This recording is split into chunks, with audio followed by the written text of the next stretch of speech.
ఎవరైనా సరే ప్రతిరోజు కనీసం ఒక 2-3 గంటలు మోకరించేవారైతే ఇంకొకరి తప్పులెత్తి వారిని అవమానించే పని పెట్టుకోరు. ఆ తప్పులను ఏ విధము చేతనైనా సరే అర్థమయ్యేటట్లు వివరించి సరిచేస్తారే గాని తృణీకరించి అవమానించరు. నేను మరలా చెప్తున్నాను, నువ్వు నిజంగా ఆత్మదేవుని చేత నడిపించబడుతున్నట్లయితే, లేదంటే నువ్వు ఆత్మీయురాలివి ఆత్మీయుడవైతే ఎవరిని తృణీకరించడానికి వీల్లేదు. ఇది మనం నేర్చుకుంటున్నాం ఎన్నో సంవత్సరాలుగా.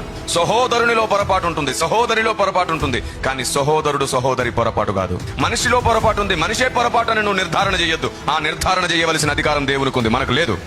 ఏ మనిషి తప్పుడు వాడు అని నిర్ధారణ చేసే అధికారం మనకు లేదు.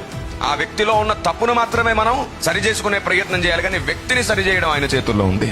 మన కంట్లో దూలం ఉంటే ఎదుటివాని కంట్లో నలుసు నెంచకూడదు. అవును, ఎదుటివాడి వస్త్రధారణ నీకు నచ్చట్లేదేమో, ఎదుటివాడు నువ్వు అనుకున్నట్లు లేడేమో, ఎదుటివాడు నువ్వు అనుకున్నటువంటి ఆత్మీయ జీవితం వైట్ అండ్ వైట్ వేసుకోవట్లేదేమో, ఎదుటివాడు నువ్వు విన్నటువంటి ఆత్మీయ స్ట్రక్చర్ లో లేడేమో, కానీ నీకంటే ఎక్కువ మోకరిస్తున్నాడు, నీకంటే ఎక్కువ దేవుని బతిమాలుకుంటున్నాడు, నీకంటే ఎక్కువ దేవునికి నచ్చినట్లు ఉండాలని వేడుకుంటున్నాడు, నీకంటే ఎక్కువ వాక్యాన్ని చదివి ధ్యానం చేస్తున్నాడు. మరి వాడి సంగతి ఏమిటి?